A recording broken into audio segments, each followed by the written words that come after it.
Pag medyo nabubore ako sa bahay, dito ako sa tanim ko nagpupunta. Tanim ko mga saging.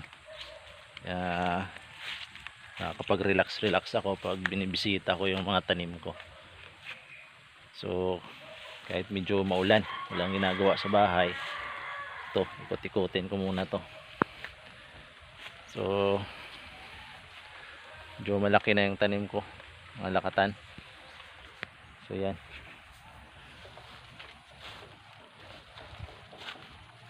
Yung ibang mga subwal, saha, nakuha ko na rin siya eh. Tatanim ko na uli, pero mayroon na naman oh. Yan.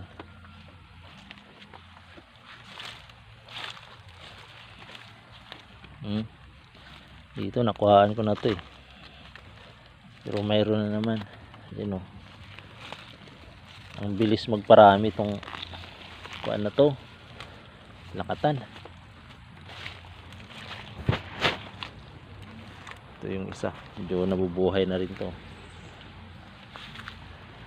Ito ang payat, niyari kasi ng pato to eh.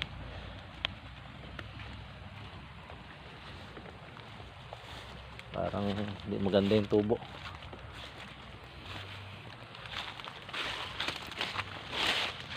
Dito tayo sa taas.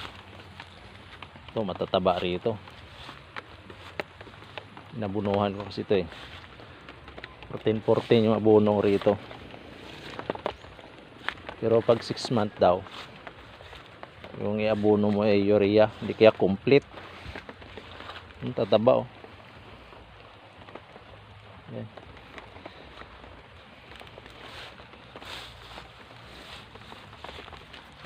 Medyo maulan-ulan eh.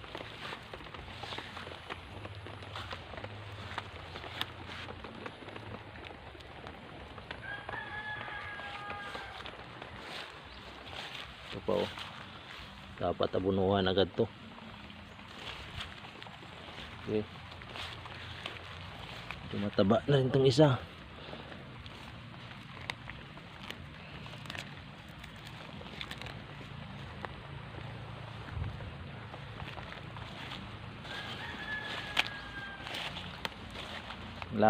Malawak kasi itong lupa na lula namin, at ito yung sa part ni tatay, kaya wala sayang yung lupa pag hindi mo tinaniman.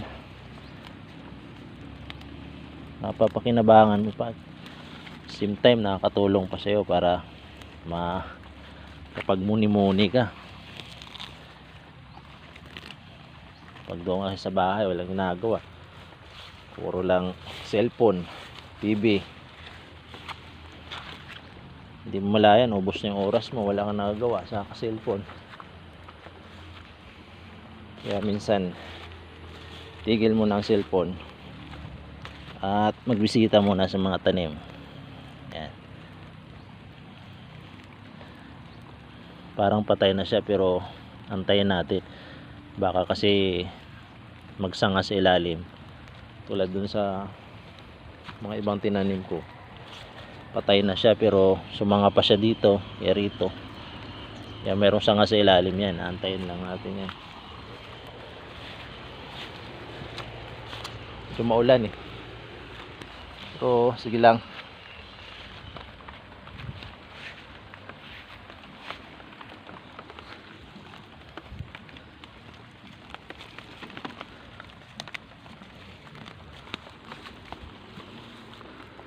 So samahan nyo ako sa pagtatanim ng saging na lakatan. So subscribe nyo naman yung channel ko para malay mo may makuha ko yung mga ideya sa pagtatanim ko ng mga saging. Actually hindi lang nakatanim yung tanim ko, may mga latundan din ako. Ayun o, banda ron, yan, 1, 2, 3, 4, 5 puno na latundan. Ang lakatan kasi daw mas maganda to pag maulan-ulan yung panahon, pero kung tag-araw mas hindi niya kaya yung tag-araw. Pero yung latundan mas gusto niya yung tag-araw sa tag-ulan, kaya dapat marami kang tanim. Meron kang latundan, meron kang senyorita, meron kang ring lakatan. Ako wala pa akong kwan, senyorita, latondan lang at saka lakatan.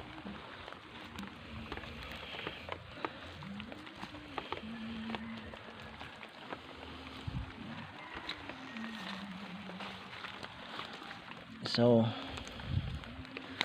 pero patay siya, pero sasanga yan, kaya dyan lang muna siya, wag munang palitan, wag na natin munang palitan.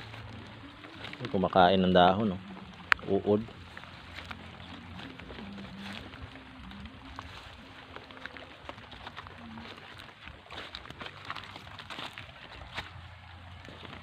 Okay, isa.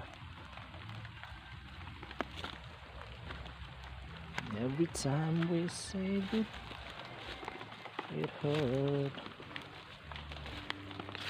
When the sun goes down, the band won't play.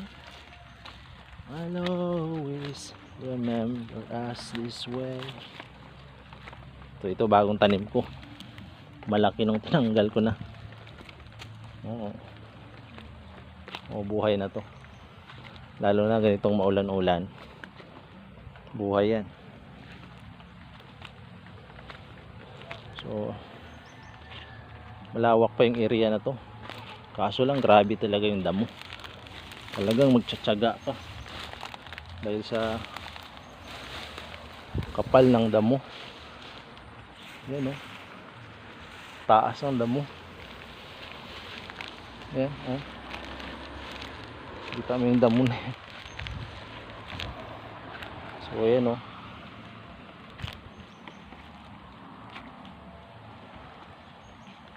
Tindi ng pagdamo ko rito sa kapal niya, no. Kailangan mo talagang kasipagan pag ganito yung klase yung lupa mo na, hindi na kasi nasikaso yan. May mga tanim na iba yan, pero Espanyula yan. Wala ganong halaga yung saging na Espanyula kasi hindi naman ganong kinakain ng mga tao. Pero sabi nila yung Espanyula na to, yan, good for the heart daw yan. Kaya hindi lang maganda yung lasa, pero good for the heart daw, sabi nila yan, eh. Minsan nakain din ako niyan. Pero naniniwala naman tayo sabi-sabi minsan, di ba?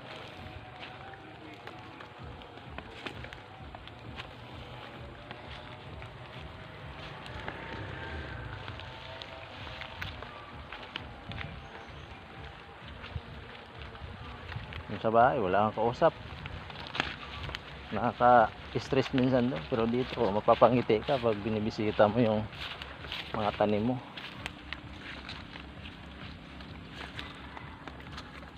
Tataba to. Kulang na lang yung abono dyan.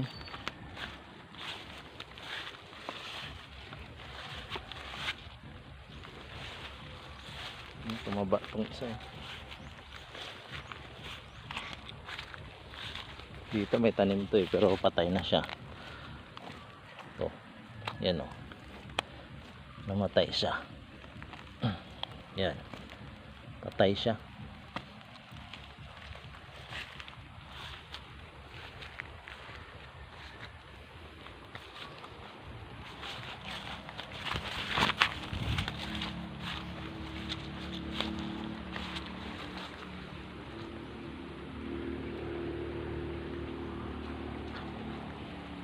Papalakas yung ulan, mauwi muna tayo. Mamaya bibilang abono to. Ganda mag abono pag medyo maulan-ulan. So, ito buhay na buhay na, oh. Ito wala, patay. Ito bisitahin natin. Ito may bagong tanong. Ito parang alanganin na to. Tingnan natin.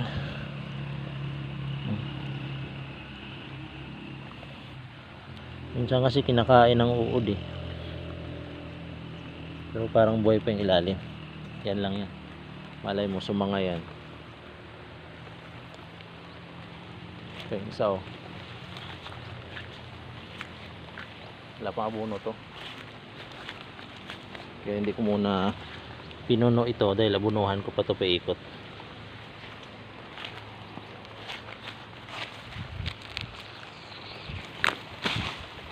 Ito pa isa. Panay kasi yung ulan. Pag nasubrahan naman sa tubig to sa ulan, na bubulok yung kanya, yung pinakapuno doon. Kaya pangit din yung sobrang ulan. Kasi pag nastakan ng tubig, tapos bagong tanim yan, bubulok.